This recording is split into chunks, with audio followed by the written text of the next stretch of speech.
ambos Wilson Cândido Braga. Como eu falei, esses dois livros, tanto de deficiência intelectual quanto de autismo, são referências para esse curso de deficiência intelectual. Principalmente esse livro, Deficiência Intelectual e Síndromes Infantis, que quem já tiver adquirido pode fazer aprofundamento do assunto desse curso lendo esse livro. Quem tiver interesse em adquirir, também é só me procurar ou procurar qualquer livraria Paulinas, onde esse livro se encontra disponível para venda.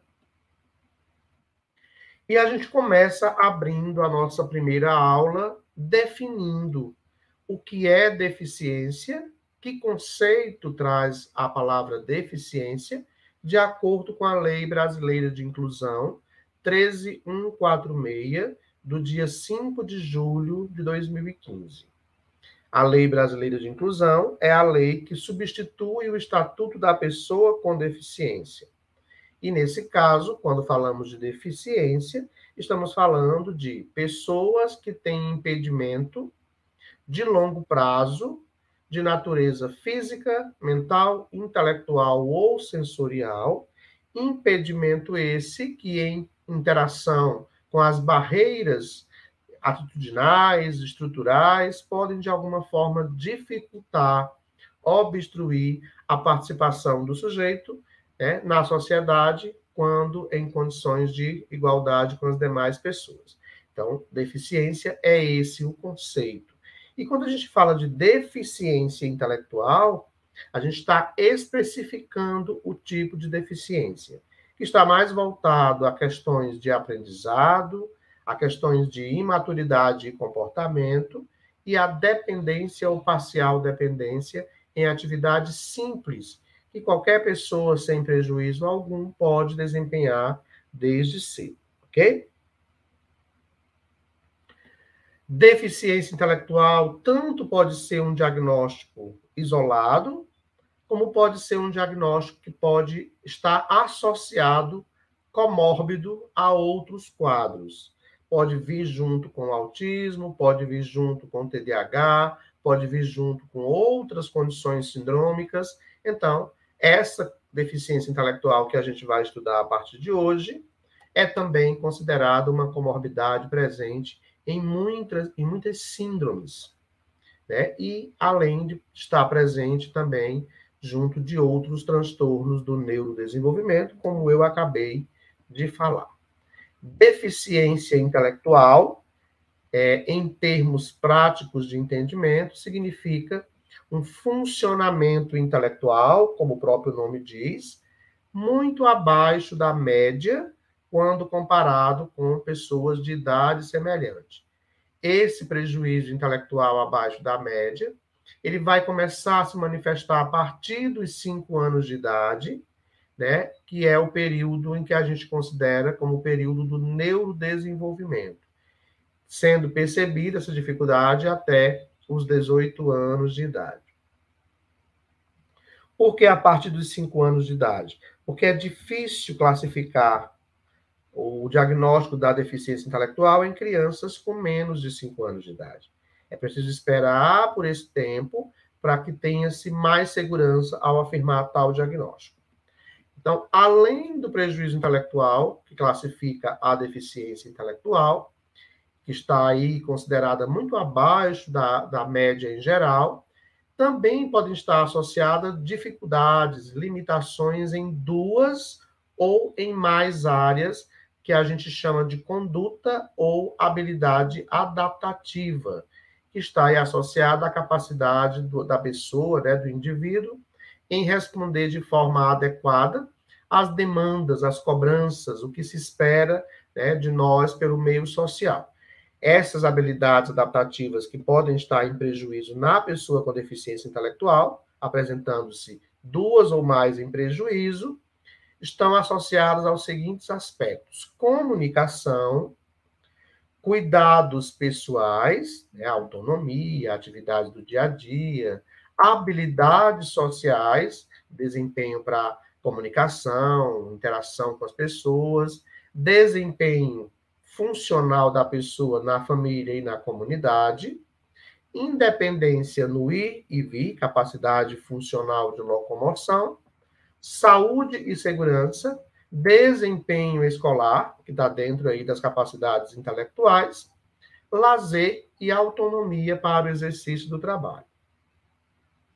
De forma mais clara e explicativa, deficiência intelectual é prejuízo intelectual muito abaixo da média em geral, idade mental inferior à sua idade cronológica e prejuízo em duas ou mais áreas das condutas ou habilidades adaptativas. Tendo essas características, estamos falando de um quadro de deficiência intelectual que já foi chamado por outros nomes, deficiência mental, retardo do desenvolvimento neuropsicomotor. Hoje classificamos como o termo deficiência intelectual. Tem alguém aí perguntando se a aula fica gravada. Todas as nossas aulas ficam salvas aqui no nosso canal no YouTube, por isso que é importante se inscrever no canal para depois voltar para assistir a aula, se não conseguir assistir no horário. Para todas as aulas, você assiste, recebe o material pelo grupo, faz um relatório apresentando os principais pontos da aula e, ao final do curso, encaminha os relatórios das aulas para o e-mail por onde você receberá a sua certificação, ok? Aqui a imagem está muito boa. Se a imagem está ruim, Neide, saia da internet, entra de novo, que pode ser que seja a sua internet, tá bom? Porque aqui estou acompanhando pelo celular e está nítido demais, tá? 5 passos importantes para que a gente possa suspeitar de uma criança com deficiência intelectual.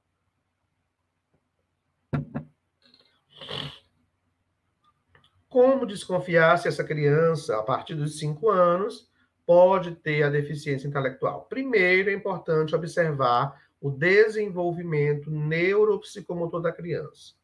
Andar, ficar de pé, com apoio, sem apoio, andar, falar as primeiras palavras, atividades básicas desse desenvolvimento global da criança podem estar em significativo atraso se comparado com crianças de idade semelhante. Então, esse é o primeiro ponto. Observar se aquele desenvolvimento considerado típico para todas as crianças está atrasado demais nessa criança, comparando-se com crianças de idade semelhante. Tá? O segundo ponto para se suspeitar que alguém possa ter a deficiência intelectual é uma criança que já é para estar mais ou menos dependente na realização de algumas atividades, ela o tempo inteiro recorre ao outro porque não consegue fazer sozinha, não consegue comer sozinha, não consegue andar sozinha, não consegue vestir e despir sozinha. Tudo que vai fazer precisa de alguém para auxiliar, senão ela não consegue executar. A gente vai chamar de dependência excessiva. Aquela criança que começa a brincar, mas não sabe fazer o uso dos recursos, tem dificuldade em manipular os objetos, em realizar uma atividade lúdica de forma simples, pode ser que ela tenha pobreza na utilização desses recursos. E, consequentemente, por essa pobreza na utilização dos recursos, nós teremos uma criança que talvez tenha prejuízo na capacidade de abstração, na capacidade de compreender situações, abstrair, né? Guardar essa informação e transformar isso em algo representativo para ela, pode ser que seja uma criança que esteja aí com um certo assimbolismo, uma dificuldade de abstração. E, em muitos casos, também é uma criança que tem uma hipotonia, uma flacidez muscular, uma dificuldade na psicomotricidade, que é ferramenta importante para tantas atividades, também pode estar presente aí. É muito comum as crianças com deficiência intelectual, que têm síndrome de Down, apresentar esses 5 elementos bem clássicos. Outras que não têm a síndrome também podem apresentar e estar dentro da deficiência intelectual. Mas sempre lembrando que é importante esperar a criança passar dos 5 anos para suspeitar da deficiência intelectual. Antes disso, se você achar que a criança está em atraso, já se recorre à estimulação para ganhar tempo né, quanto ao desenvolvimento global dessa criança, ok? Exatamente. A Elaine diz que pouquíssimos pediatras acompanham esse desenvolvimento. Por isso, Elaine, que é tão importante que a família, desde cedo, já busque também consultas com o neuropediatra, que é quem vai acompanhar, né, quem vai perceber desde cedo qualquer situação que aponte para uma condição diagnóstica. Porém, em 2015, foi sancionada uma lei que cria protocolos, né, que obriga a pediatria a fazer protocolos, né, de investigação para crianças a partir de 1 ano e 8 meses. Né? Aliás, a partir de 1 ano e meio, a 1 ano e 6 meses. Não para diagnosticar, mas para observar como está o desenvolvimento da criança, ou se ela aponta sinais de um possível transtorno do neurodesenvolvimento, para que assim o processo de estimulação precoce também aconteça o quanto antes, independente da condição de fechamento do diagnóstico, tá? Então é muito importante que o pediatra, né, desconfie, observe qualquer tipo de atraso, e se ele não tiver ferramenta de trabalho para isso, que ele encaminhe para o neuropediatra, para que assim outras ferramentas de estimulação possam acontecer e a criança venha a ter benefícios, né, com essa precocidade nos estímulos que são tão necessários para qualquer criança, independente de ter ou não o diagnóstico ali já fechado, ok?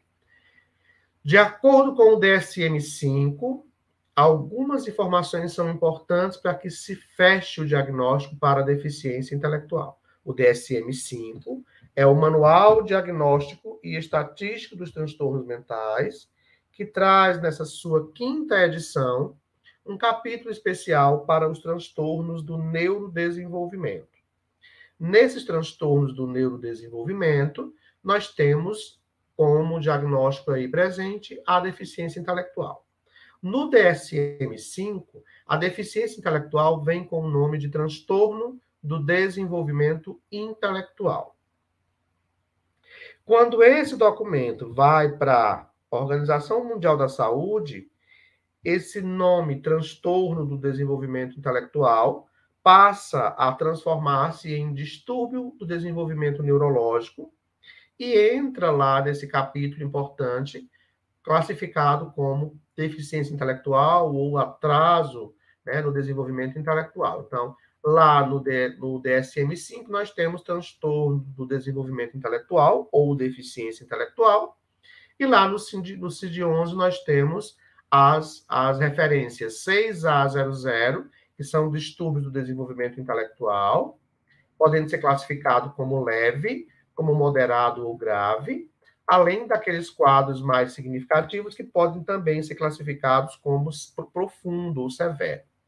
Outros podem estar dentro do que chamamos de desordem do desenvolvimento intelectual provisório, que aí depende de várias questões, né, que não é mais uma condição que se dá lá na infância. E quando não se consegue classificar o nível de prejuízo, tem-se aí transtorno do desenvolvimento intelectual não especificado. Então, a expressão é essa, mas nós conhecemos como deficiência intelectual, que é o termo usualmente utilizado para essa condição diagnóstica, ok? Então, de acordo com o DSM-5, que foi lá em maio de 2013, 2014, nós temos transtorno do desenvolvimento intelectual ou deficiência intelectual, que no CID-11 chama-se de desordem do desenvolvimento intelectual. É um transtorno que vai ter início logo no período de desenvolvimento da criança. Por isso é chamado de transtorno do neurodesenvolvimento, que se percebe logo nos primeiros anos de vida, em especial a partir dos 5 anos de idade. Ele traz déficits funcionais, tanto de ordem intelectual, que é aquele que nós classificamos lá na conceituação, quanto de ordem adaptativa, que está ligado à autonomia, à funcionalidade. Isso nos domínios conceitual, domínio social e prático, e deve preencher 3 importantes critérios para ser classificado como um quadro diagnóstico. O primeiro critério para a condição diagnóstica da deficiência intelectual está associado aí aos déficits em funções intelectuais.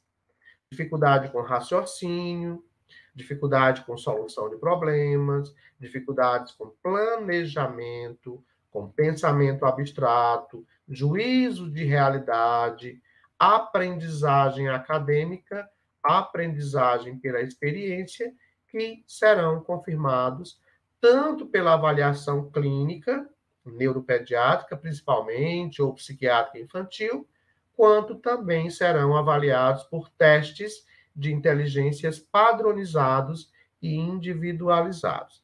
Se a gente observar nessa imagem, nós temos aí o desenho de um cérebro e uma parte dele está pintada de roxo. Essa área pintada de roxo, que nós abordamos no curso anterior, é a área do lobo frontal chamada córtex pré-frontal. Essa área pré-frontal, as imagens estão aparecendo embaçadas, saia da internet, entra de novo, possivelmente é a internet de vocês, tá? Eu estou acompanhando aqui no computador e no celular e não está embaçado, não. Tem mais alguém com dificuldade com as imagens?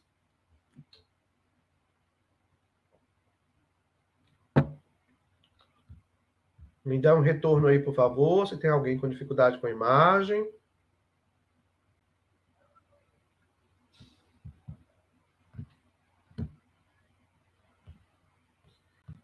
Estou saindo aqui para ver se tem algum problema com a internet, mas eu estou vendo que está tudo ok aqui na minha internet. Só ver aqui de novo. Bom, aqui para mim está ok, tá? Bom, gente, quem está com dificuldade com a imagem na internet, saia da internet, desliga a internet, liga de novo e entra, que provavelmente é a sua internet que está embaçada, tá? Que está com a conexão ruim, porque aqui não está aparecendo nada ruim, ok? Pronto, então vamos lá.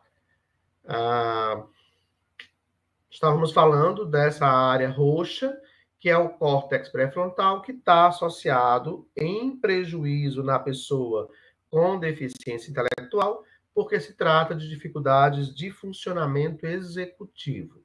A gente disse lá no curso anterior que um dos diagnósticos que tem prejuízo na função executiva é a deficiência intelectual. Portanto, o primeiro critério para a deficiência intelectual é esse prejuízo funcional intelectual associado às funções executivas. O segundo critério são dificuldades ou déficits em funções adaptativas, que vão resultar em dificuldades, em fracasso, para a pessoa atingir padrões considerados de desenvolvimento e socioculturais em relação à sua autonomia, a sua independência, a sua responsabilidade social, que estão aí dentro das habilidades adaptativas.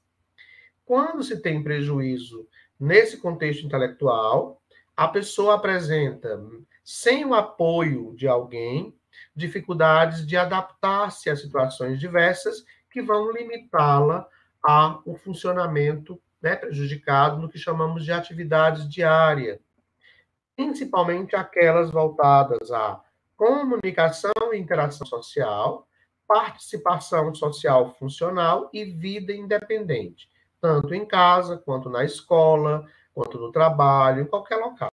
Portanto, dificuldades adaptativas de autonomia, de funcionalidade, de ir e vir de forma independente e funcional, é o segundo critério que vai estar prejudicado na pessoa com deficiência intelectual. O terceiro critério é observar que essas dificuldades, tanto intelectual quanto adaptativa, elas vão se apresentar durante o período do desenvolvimento da criança, ou seja, logo dos primeiros anos até os 18 anos de idade, que é considerado ainda infância e adolescência, ok? Então, esses três critérios são os critérios de diagnóstico segundo o DSM-5. Nós tínhamos no DSM-4, até 2014, a expressão utilizada pelos médicos como retardo mental. A partir de 2014, com o DSM-5, retardo mental transformou-se em deficiência intelectual ou transtorno do desenvolvimento intelectual, que entrou em vigor oficialmente com o CID-11 a partir de janeiro desse ano de 2022. Tá? Então, desde janeiro, que todos os termos antigos deixaram de ser utilizados e agora passou-se a ter como escalas de avaliação o DSM-5 e o CID-11. Olha só, mesmo com a internet embaçada, vai me ouvindo aí, que depois que a aula fica gravada, não fica ruim, e daqui a pouco eu mando para vocês o material, tá? Mas volto a repetir, aqui está normal. Eu acompanho vocês aqui pelo celular e pelo computador, e aqui está normal, tá bom? Então, deve ser aí alguma coisa com a conexão, porque aqui não estou tendo nenhum problema com relação à nitidez. Tá? Vou até olhar aqui de novo, sair e olhar de novo, mas volto a repetir que não está embaçado aqui. Mas, de qualquer forma, vocês vão me ouvindo aí, e daqui a pouquinho esse material eu envio para o grupo, e vocês podem, durante a leitura do material, ir fazendo o relatório de vocês, tá? Não tem como mexer na internet aqui para melhorar a internet de todos vocês. Infelizmente, a gente vai ter que seguir dessa forma para ver se melhora. Eu vou fechar aqui e voltar para ver se é a internet mesmo. Vou ver aqui, voltar aqui para ver se é a internet.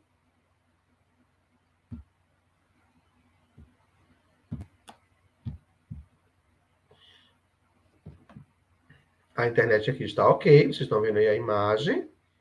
Eu não estou percebendo o embaçamento aqui, mas pode ser que esteja embaçado aí em alguns de vocês.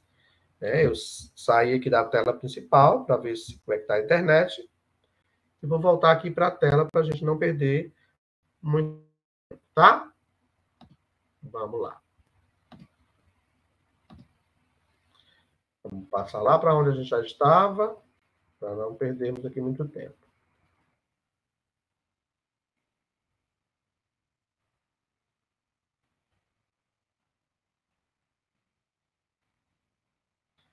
Então, esses são os critérios que foram pensados. 3 critérios importantes do DSM-5, ok? No domínio conceitual, no domínio acadêmico, que envolve competências em termos de memória, de linguagem, de leitura, de escrita, raciocínio matemático, aquisição de conhecimentos práticos, solução de problema e julgamento em situações novas, dentre outras tantas questões importantes, a pessoa com deficiência intelectual terá dificuldades significativas que podem variar de um prejuízo maior a um prejuízo mais discreto nesse domínio conceitual, que também está ligado ao funcionamento executivo. Quanto ao domínio social, que envolve percepção de pensamentos, sentimentos e experiências dos outros, capacidade empática, habilidade de comunicação interpessoal, habilidade de fazer amizades, habilidade de fazer julgamento social, além de outras questões importantes, diálogo, clareza, reconhecimento de emoções, resolução de conflitos, estarão também prejudicados na pessoa com deficiência intelectual, onde ela se comporta muitas vezes de forma imatura, infantil, né? Quando comparado à idade com as questões que seriam importantes para aquela idade. É como se tivesse uma idade mental muito inferior à sua idade cronológica. Então, o domínio social também estará em prejuízo e é critério de observação para o diagnóstico da deficiência intelectual. Domínio prático. O domínio prático envolve questões de aprendizagem e de autogestão em todos os cenários da vida, inclusive quanto aos cuidados pessoais, às responsabilidades profissionais, controle financeiro, recreação, autocontrole comportamental, organização de tarefas e profissões. Aqui também estará prejudicado na pessoa com deficiência intelectual. Dificuldade com tomada de decisão, dificuldade do controle de algumas situações importantes do dia a dia, pela própria imaturidade que vem aí como característica desse quadro. Então, domínio prático também estará em observação para se classificar a deficiência intelectual.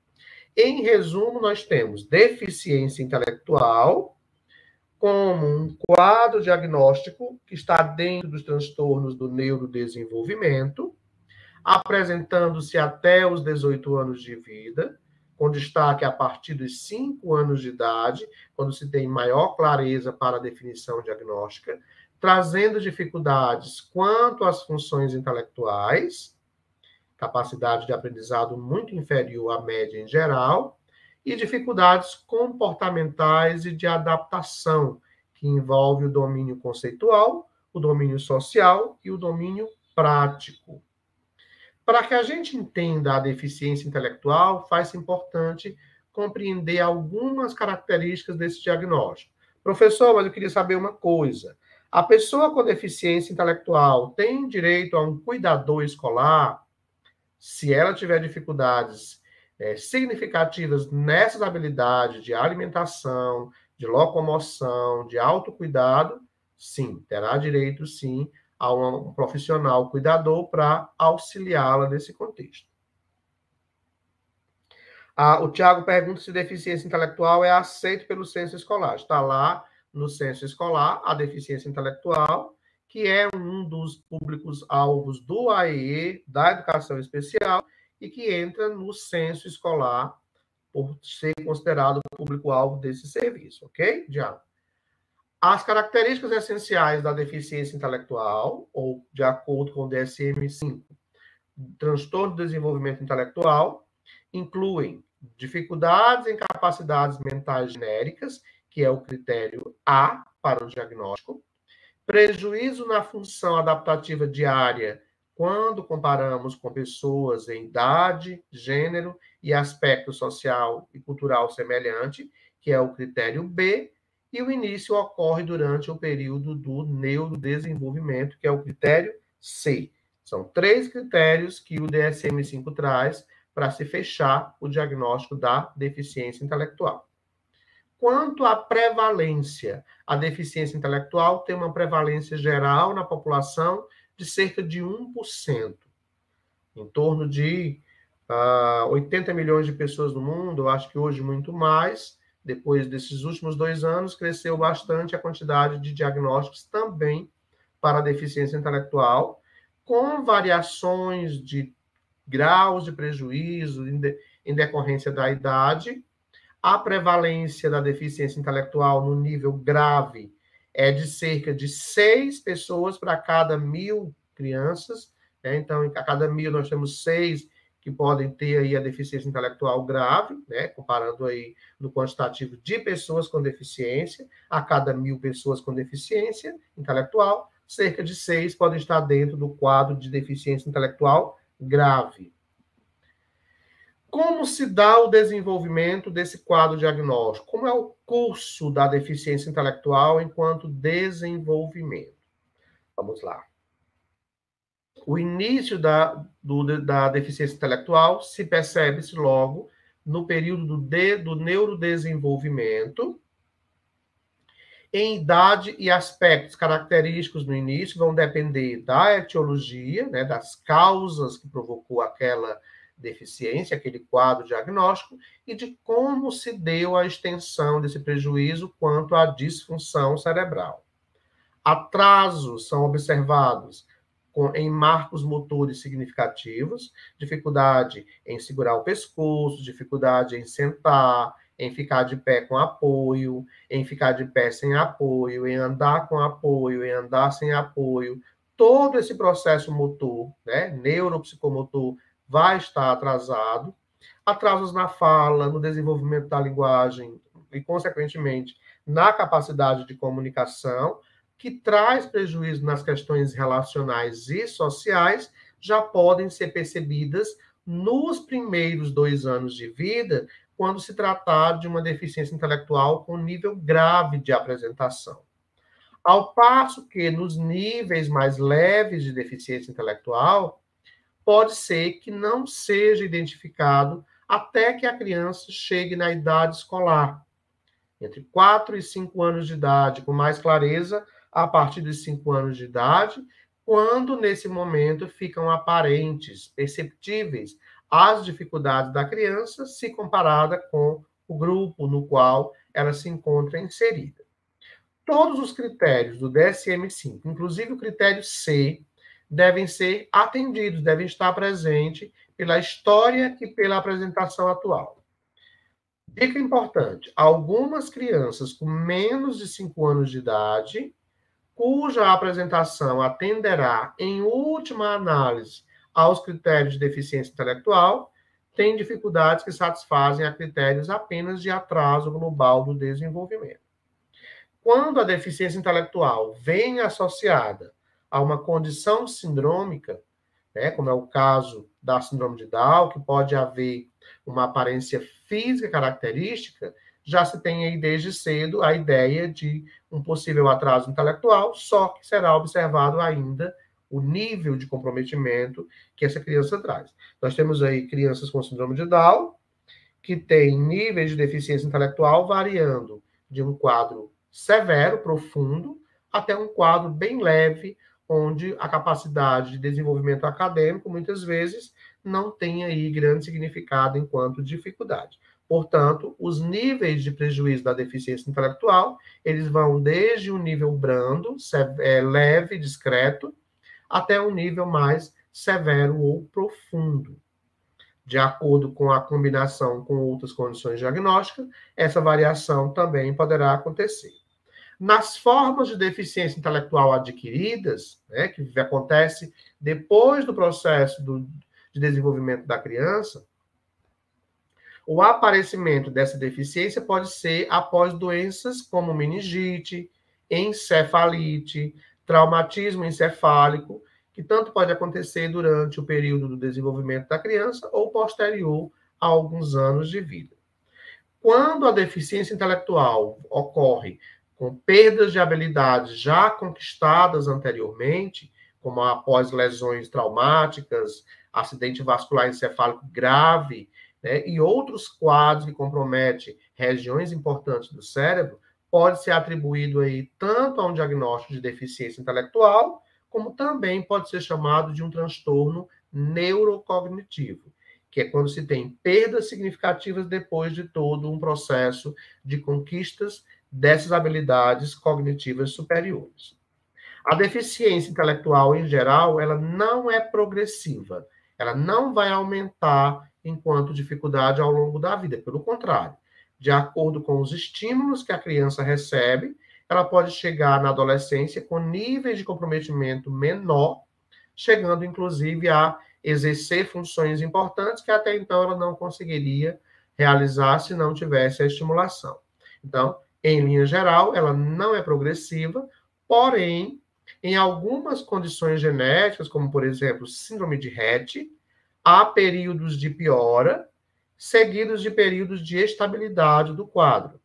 E em outras síndromes, como síndrome de Sanfilippo, ocorre piora progressiva na função intelectual em decorrência de outras questões neurológicas. Intervenção precoce, intervenção continuada, podem e vão melhorar a capacidade de funcionamento adaptativo na infância e na vida adulta. O que isso significa?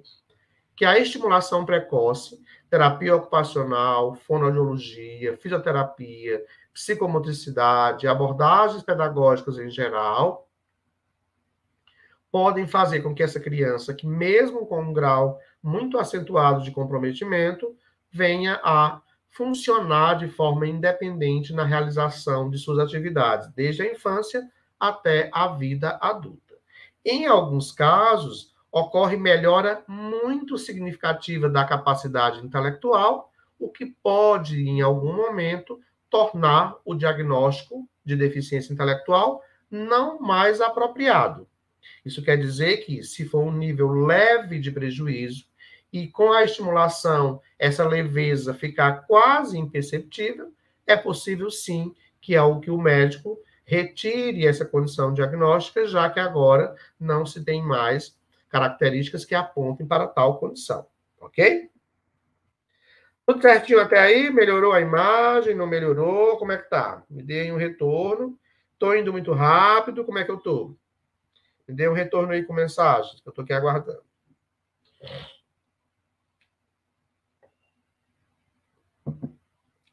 Obrigado, Ismone.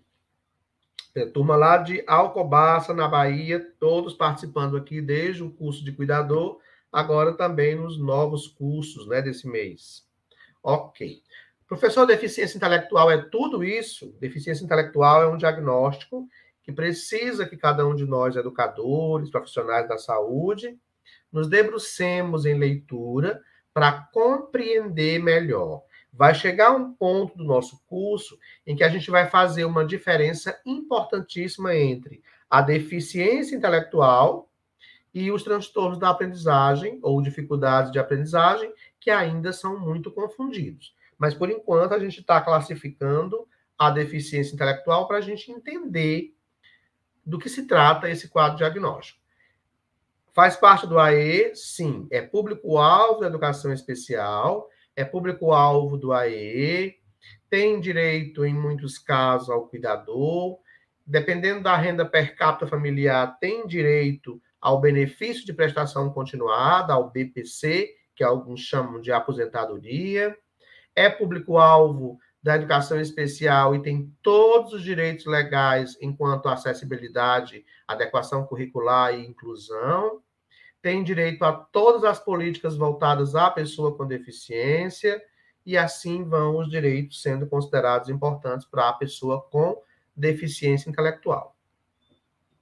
De forma prática e compreensiva, o que é ter deficiência intelectual? É ter uma dificuldade significativa para aprender, é ter uma dificuldade para compreender, para entender e realizar atividades simples do dia a dia, é se comportar muitas vezes como se fosse uma pessoa com idade inferior à sua própria idade cronológica, é ter um atraso em todo o seu processo de neurodesenvolvimento, desde muito cedo, com lentidão para se desenvolver quando comparado com crianças de idade semelhante, de idade aproximada, com seus pares. Então, de forma prática, é ter tudo isso nesse contexto.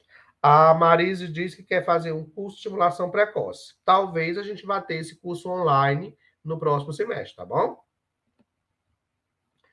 Como saber se uma pessoa, se uma criança tem deficiência intelectual? Primeiro, voltar lá para aquele momento da aula inicial. Observar como se dá o neurodesenvolvimento da criança. Ela demora para sentar, ela demorou para andar, para falar, ou ela tem dificuldades para aprender alguma atividade simples, principalmente as de ordem escolar, acadêmica. E aí, se você observou que sim, é importante ficar atento e é importante encaminhar para um neuropediatra ou um psiquiatra infantil realizar uma avaliação mais aprofundada. Ainda assim, ele vai encaminhar para uma avaliação multidisciplinar para ter olhares de outras áreas importantes. Como acontece a deficiência intelectual de forma prática, para que a gente compreenda melhor? São várias as possíveis causas da deficiência intelectual. Pode estar associado a doenças genéticas, a doenças do metabolismo, a problemas durante a gestação, a questões neurológicas importantes, a problemas na hora do parto, anóxia, hipóxia, pode estar associada a muitas causas significativas que a gente vai já começar a falar sobre elas. Quais são os fatores de risco para a deficiência intelectual? E aí a gente começa. Pré-natais. A gestante, que pode ter várias complicações durante os 9 meses gestacionais, principalmente durante os 3 primeiros meses de gestação. Doenças infecciosas, rubéola, hepatite, sífilis, diabetes, anemia, toxoplasmose, infecção urinária, HIV, todas essas questões que a mãe vivencia ou pode vivenciar durante a gestação são considerados fatores de risco para a deficiência intelectual. O que é pré-natal? O que é fator de risco pré-natal? Pré-natal pode ser tudo aquilo que acontece antes do nascimento da criança. Desnutrição da mãe, má assistência à gestante, essas doenças todas que eu falei, e doenças infecciosas em geral, mães usuárias de tóxico, ou ainda pode estar associada a causas genéticas, né, que muitas vezes não se tem uma definição ou explicação clara. Durante o trabalho de parto até o 30º dia de vida, a gente falou do que acontece como fator de risco durante a gestação. Na hora que começa o trabalho de parto, vamos chamar agora de perinatal. Esse período associado ao perinatal começa no início do trabalho de parto e vai até o 30º dia de vida do bebê, após o nascimento. As causas que podem justificar a deficiência intelectual: má assistência à gestante durante o trabalho de parto, traumas que a criança pode ter vivido durante o parto, demora para o trabalho de parto acontecer, hipóxia, que é uma diminuição no fornecimento de oxigênio para o cérebro da criança, anóxia, que é a ausência do fornecimento de oxigênio para o cérebro da criança, né, que chamamos aqui de oxigenação cerebral insuficiente. Tanto pode ser a ausência, que é a anóxia, como pode ser a diminuição, que é hipóxia. Não só pode causar deficiência intelectual, como pode causar outras tantas complicações à criança. Prematuridade, crianças que nascem prematura, vai ter deficiência intelectual? Não quer dizer isso, mas aumentam os riscos, tá? Crianças com icterícia grave do trabalho de parto até o 30º dia de vida são considerados fatores de risco perinatal para a deficiência intelectual. Fatores de risco durante o pós-natal. O que é o pós-natal? Pós-natal é do primeiro mês de vida até a adolescência.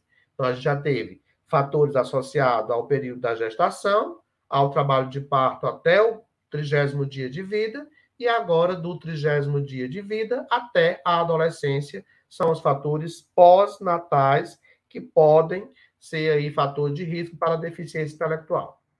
Criança desnutrida, alimentação com pobreza de nutrientes, crianças que passaram por processo de desidratação grave, que sofreram infecções diversas nesse período do primeiro mês de vida até a adolescência, crianças que sofreram intoxicação por remédio, por inseticidas, produtos químicos, acidentes de trânsito, afogamentos, choques, quedas, tudo isso pode ser fator de risco para a deficiência intelectual. Espera aí. Então, uma pessoa não nasce com deficiência intelectual. Ela pode nascer com deficiência intelectual ou ela pode estar vulnerável ao desenvolvimento da deficiência intelectual durante, né, esse período que vai da gestação, do trabalho de parto até o primeiro mês de vida, do primeiro mês de vida até a adolescência. Portanto, fatores diversos podem ser fatores que causem a chamada deficiência intelectual, ok? Que é um transtorno do neurodesenvolvimento, porque a gente entende que também traz prejuízos em áreas importantes do cérebro e que se apresenta logo nos primeiros anos de vida. De acordo com o DSM-5, estamos falando de transtorno do desenvolvimento intelectual ou simplesmente deficiência intelectual. De acordo com o CID-11, desordem do desenvolvimento intelectual. Todos nós vamos chamar de deficiência intelectual, ok?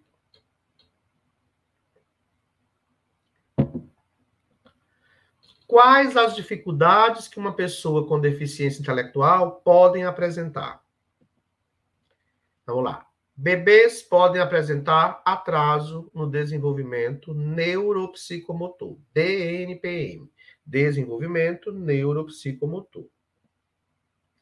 Demora na aquisição do controle para sustentar a cabeça, onde o normal é a criança até os 3, 4 meses já ter o controle cervical segurando a sua cabeça direitinho, sem deixar cair. Demora para andar e para falar, onde o normal é começar a andar e falar até por volta de 1 ano. E a criança passa por essa etapa já com atraso significativo. Então, a criança com 1 ano, 1 ano e 2 meses, já está desenvolvendo a capacidade de fala. e quando se tem deficiência intelectual, já se tem atraso significativo.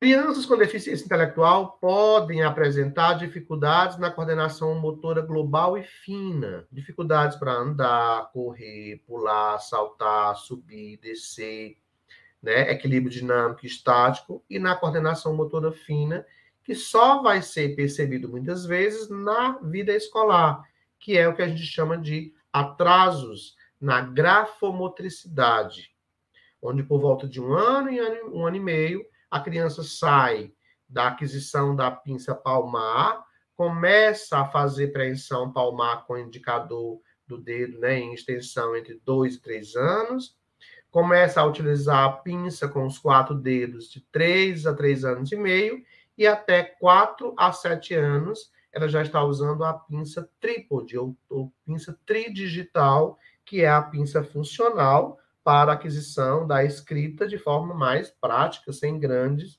desgastes musculares. Então, vão ter atraso da coordenação motora ampla e fina. Dificuldades de compreensão. Muitas vezes tem dificuldade em entender comandos simples, o que se pede, dificuldades em entender regras de jogos simples, muitas vezes não sabem ou têm dificuldade para brincar, dificuldades de aprendizagem no âmbito escolar, pode ter muita dificuldade em acompanhar o conteúdo trabalhado na escola, dificuldades para se alfabetizar e para ler e escrever. Então, é o item 3, dificuldades de compreensão, que implica-se em várias questões importantes.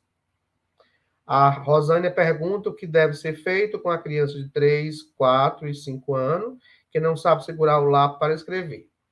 A Rosânia, estamos falando de grafomotricidade, né? É importante que você possa trabalhar com atividades para fortalecer a musculatura manual, como massa de modelar, argila, areia divertida, rasgar e amassar papel, até que a criança consiga desenvolver essa motricidade a partir do fortalecimento da musculatura e comece a trabalhar o uso de alguma ferramenta para escrita. Também é importante se utilizar engrossadores e adaptadores de lápis, que vão facilitar o desenvolvimento da pinça. É importante encaminhar para um terapeuta ocupacional, que vai avaliar essa criança para se indicar atividades mais práticas nesse sentido, mas na escola pode-se utilizar dessas ferramentas que são interessantes no contexto desse estímulo para o desenvolvimento da grafomotricidade, tá bom? Mas por volta de 4, 5 anos, a criança já tem um nível de preensão funcional muito bom. Então é importante investigar se, além dessa dificuldade, existem outras. 4, 5 anos, a criança já deve estar fazendo uso prático, né, quase funcional, da pinça trípode ou tridigital, tá? Dificuldades de relacionamento também podem estar presentes. Dificuldades na interação com as crianças, inclusive de ordem comportamental, dificuldades de socialização, pode preferir brincar com crianças mais novas pela própria imaturidade que a criança apresenta. Aí a Rosânia volta a perguntar, e a criança que estuda o 3º ano e não sabe nem sequer segurar o lápis? É importante encaminhar essa criança para uma avaliação, porque aí já temos uma preocupação, né, com a ausência de uma habilidade que já deveria ter acontecido, tá, Rosânia? Não é só não saber segurar o lápis, deve ter uma outra dificuldade que precisa ser avaliada para se entender melhor essa dificuldade no uso do lápis. Dificuldades no convívio social também podem acontecer, comportamentos inadequados, dificuldades em cumprir regras pela não compreensão delas, dificuldades no raciocínio, aí voltamos a falar lá das funções executivas, de resolução de problemas, dificuldades no pensamento abstrato, em compreensão de ideias simples e complexas, dificuldades em aprender de forma mais rápida pela experiência e pelo ensino, né, prático. Então, temos aí muitas dificuldades que já são percebidas na pessoa com deficiência intelectual. Dificuldades em atividades do dia a dia, tomar banho, se vestir, alimentar, trocar de roupa, retirar a roupa, higiene pessoal, fazer pequenas compras, né? Dificuldade com o uso de recursos comunitários, como andar de ônibus, pode se perder pela dificuldade de orientação espacial, dificuldade de andar sozinha, de usar o telefone, se perde porque não tem noção de espaço. É interessante trabalhar também a orientação espacial. E, em geral, quando é deficiência intelectual, comprovada como diagnóstico, as crianças se comportam como se tivessem menos idade do que a idade que realmente têm. Ou seja, se apresentam infantis e imaturos para a idade que apresentam. A Imaculada pergunta: a dificuldade de interação pode se estender até a adolescência? Imaculada, depende da estimulação que a criança está recebendo. Lá no atendimento, a criança pode ser atendida individual, depois em dupla, em trio, já preparando para essa interação social. Então, o que vai acontecer na adolescência e vida adulta vai depender muito da estimulação que a criança recebe e do nível de prejuízo que ela possa apresentar.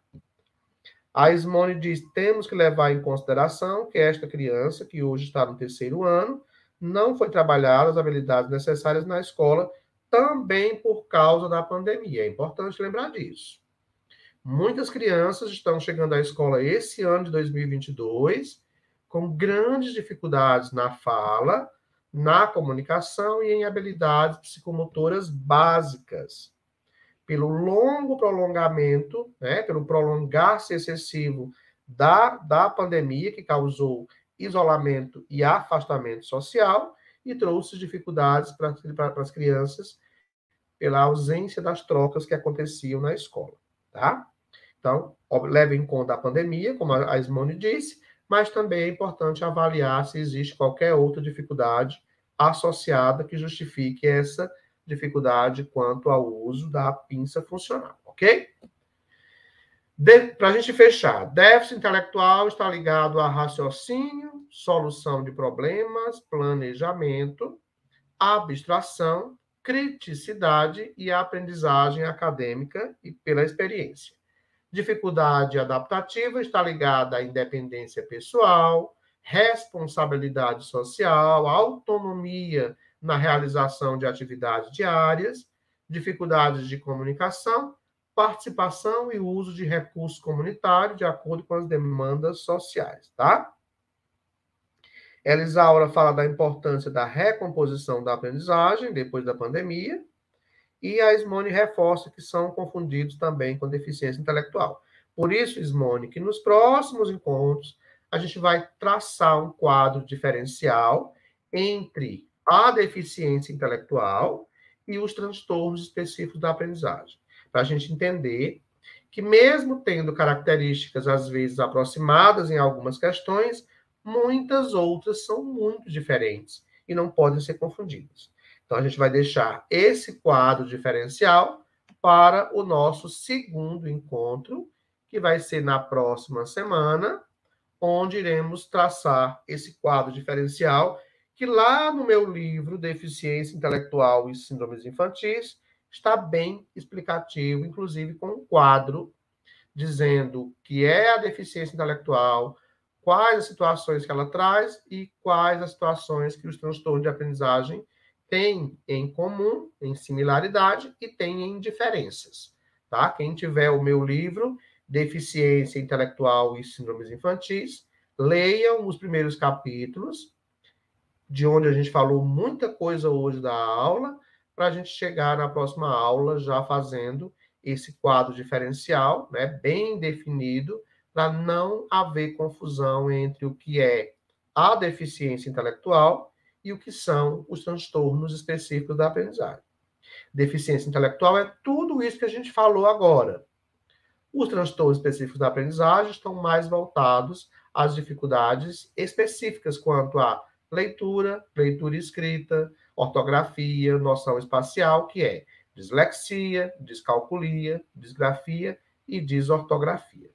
São duas coisas diferentes que a gente vai fazer essa apresentação para vocês na próxima aula, tá? Eu espero que o primeiro encontro de hoje tenha sido interessante. Falar sobre deficiência intelectual é falar de um assunto muito interessante, especialmente porque temos esse quadro de prejuízo associado a muitas outras questões. 90% das síndromes infantis podem ter algum prejuízo intelectual associado. 75% das pessoas com autismo têm deficiência intelectual associada. É tanto que lá na classificação do autismo já deve o médico registrar se tem ou não a deficiência intelectual associada. É um dos critérios hoje de observação. Então, a deficiência intelectual pode vir junto com a deficiência auditiva, pode vir junto com a deficiência visual, depende muito da condição de apresentação. Ela pode vir só ou pode vir junto com outra condição. Por isso é importante que a gente entenda para não haver confusão. E para entender que trata-se de um público da educação especial que tem direito ao atendimento educacional especializado, que pode ter direito ao cuidador escolar, que necessita de adequação curricular de pequeno porte, de ferramentas acessíveis, né? Que pode ter direito ao benefício de prestação continuada, dependendo da renda per capita familiar, pode precisar de estímulos desde cedo, precocemente, para garantir adolescência e vida adulta mais funcional. Por isso estamos aqui estudando sobre esse assunto. Deficiência intelectual, que faz parte aí do nosso cenário escolar, dos nossos espaços de saúde, né? Abordagem clínica, que vai demandar várias situações importantes aí no contexto do atendimento. Alguém está perguntando o nome do meu livro, Deficiência Intelectual e Síndromes Infantis. Vai já para vocês na imagem dos slides que eu vou encaminhar para vocês daqui a pouco, tá bom? Obrigado pela participação de todos. Mais uma vez, eu convido vocês a se inscrever aqui no nosso canal, é importante para o canal. A também ir lá no Instagram e seguir a nossa página, onde a gente compartilha cursos, jogos, livros, tá? Eu queria compartilhar com vocês uma conquista minha essa semana. Um dos artigos do meu livro Autismo Azul e de Todas as Cores saiu no site da Diocese de Campos, em São Paulo, e também saiu ontem no site do Vaticano, que é o Vatican News, que está circulando aí por todo o mundo, onde a gente fala do autismo, das emoções familiares. Então, é uma conquista minha que eu gostaria de compartilhar com cada um de vocês que me acompanham e me seguem aí pelas redes sociais, tá bom? Eu mandei para o grupo de vocês esse link de acesso ao site Vatican News, onde tem um artigo meu publicado. Quem tiver interesse no livro, pode comprar comigo, aqui na loja em Fortaleza, aos sábados no Colégio Pia Marta. A gente também despacha pelos Correios, pode pedir também pelo site da Paulinas, que vende ele em qualquer livraria Paulinas do Brasil. Nas 34 livrarias Paulinas, você pode encontrar também o meu livro. Também pode encontrar comigo diretamente. Já vai autografar, tá bom? Boa noite a todos. Obrigado, Elaine. Obrigado à turma que acompanha, Alcobaça, Ismone. Até a próxima semana com a nossa segunda aula do curso de Deficiência Intelectual. Beijos, boa noite e até breve, se Deus quiser. Tchau, tchau.